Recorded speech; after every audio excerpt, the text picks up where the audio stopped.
we are entering the age of electricity. The more we go for clean energy, the more resistant we are to this crisis, because nobody can take solar or wind as a hostage.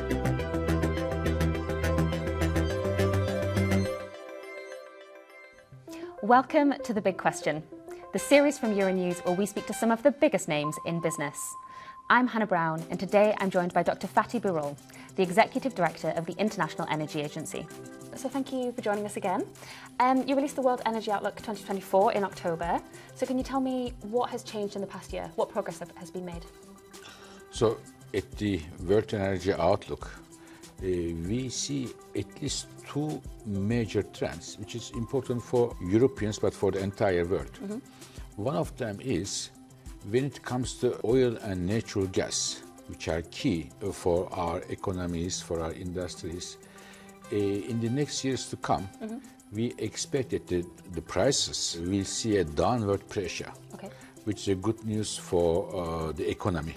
Because of a lot of new production, supply will come, and the demand, especially for oil, is weaker than in the past, because Chinese economy is getting weaker and lots of electric cars are sold around the world. So this is one news which will make the hands of the energy buying countries stronger than the energy exporting countries. This is number one.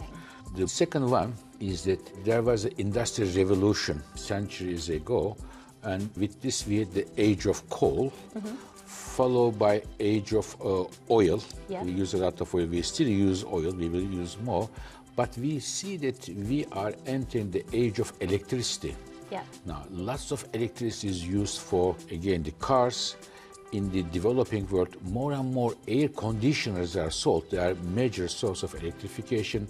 And the AI chips demand a lot of electricity. So we are moving the age of electricity. And the good news is, most of this electricity is going to come from clean energy. Solar, wind, hydropower, geothermal, and nuclear power.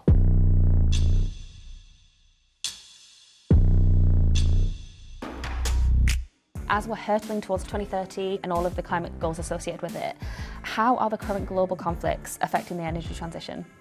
In fact, climate change is a global problem. The emissions going to atmosphere from Jakarta or from Lyon or from Johannesburg or from Stockholm, it has the same effect on everybody. Emissions don't have a passport, which means that we need a global solution and international collaboration, countries coming together, which is the easiest way to solve this problem. But what I'm seeing today is there is a fragmentation among the countries, which is making the life much more difficult to reach our climate goals. So I see this as a key barrier in front of having a global solution to one of the most important threats of our planet. And I very much hope that despite these political divisions among the countries, when it comes to climate change, countries are able to come together. We shouldn't forget that climate change is a problem of not only tomorrow, but also today. Yes, and thinking about today, how vulnerable is the current energy situation, and what would happen if more conflict emerges? I really hope that we will have less crisis. And the issue is, the more we go for clean energy, with the solar, wind, hydropower, the more resistant we are to this crisis, because nobody can take solar or wind as a hostage.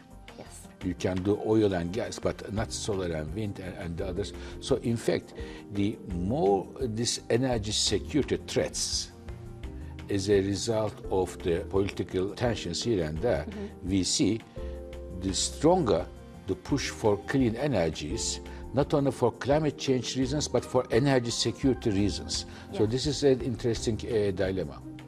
Interesting, yeah. And so you mentioned wind and solar and those green energies being a really good way of protecting us from future global crises. Exactly. Is there any other green energies that you think are severely underdeveloped that we really need to be thinking more about going forward? I think there is one which will be more and more important in Europe, but also in other parts of the world, which is geothermal energy. And this can help us to generate electricity without interruption. It is not going to be bound by the availability of like solar and wind with the nature, but it is 24/7 there. And second, it is clean energy. So we are working on to bring the cost of geothermal energy down so that it also complements solar and wind. Brilliant. Looking forward, next year you'll be putting out the next World Energy Outlook. What would you like to see change before then?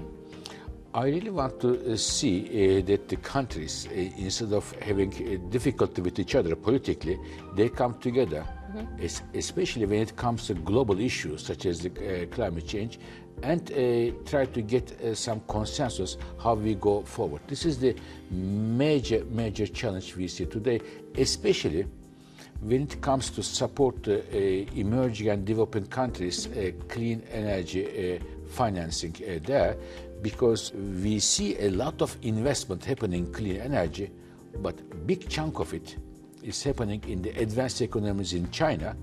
Only a small portion is happening in the emerging and developing world where the bulk of the population lives today. And actually, on that topic of investment, how have we, in the past year, how have we seen kind of the investments into clean energies develop? Well, it's going well.